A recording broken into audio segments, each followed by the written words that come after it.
Phoenix পাখির মতো বারবার ধ্বংসস্তূপের ছাই থেকে পুনর্জন্ম হয়েছে আফগানিস্তানের। দশকের পর দশক বিদেশি শক্তিগুলোর ব্যাটল গ্রাউন্ড ছিল দক্ষিণ এশিয়ার দেশটি, কিন্তু সোভিয়েত রাশিয়া কিংবা পরাশক্তি আমেরিকার কাছেও মাথা নত করেনি আফগানরা। দেশটি থেকে মার্কিন নেতৃত্বাধীন বাহিনীর বিদায়ের পর ঘুরে দাঁড়াতে শুরু করেছে কাবুল। এরপর বদলে যেতে থাকা আফগানিস্তানের প্রতি প্রবল আগ্রহ দেখাচ্ছে উদীয়মান পরাশক্তি চীন। কিন্তু আফগানিস্তানের প্রতি বেইজিংয়ের এই আগ্রহের কারণ কি? আফগানিস্তানের ক্ষমতাসীন সরকারের মুখপাত্র জাবিহুল্লাহ মুজাহিদ সম্প্রতি জানান, কাবুলের সাথে বেইজিংয়ের নানান চ্যানেলে যোগাযোগ হচ্ছে। আফগানিস্তানে বিভিন্ন খাতে বিনিয়োগের চেষ্টা করছে শি জিনপিং প্রশাসন। কাবুল ও বেইজিংয়ের মধ্যে সম্পর্ক দিন দিন প্রসারিত হচ্ছে। আর কাতারের বিশ্ববিদ্যালয়ের অধ্যাপক সুলতান বারাকাত বলেন, আফগানিস্তানের অগ্রগতিতে চীন গুরুত্বপূর্ণ ভূমিকা পালন করছে।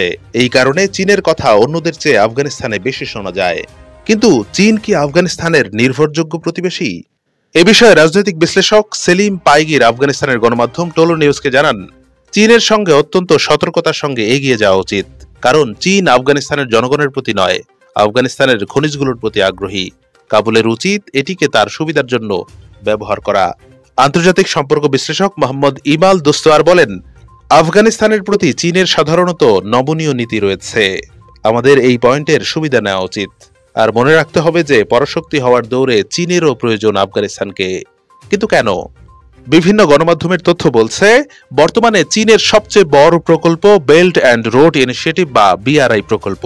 প্রাথমিকভাবে এই প্রকল্পে আফগানিস্তান নেই, কিন্তু এর নিরাপত্তার স্বার্থে দেশটিতে স্থিতিশীলতা প্রয়োজন। তাই কাবুলে স্থিতিশীলতা ফিরিয়ে আনার পক্ষে বেইজিং। আফগানিস্তানের প্রতি চীনের আগ্রহের কেন্দ্রবিন্দুতে রয়েছে চীন পাকিস্তান অর্থনৈতিক করিডোর বা সিপিইসি। আর এই সবকিছু মিলেই আফগানিস্তানের প্রতি চীনের এত আগ্রহ।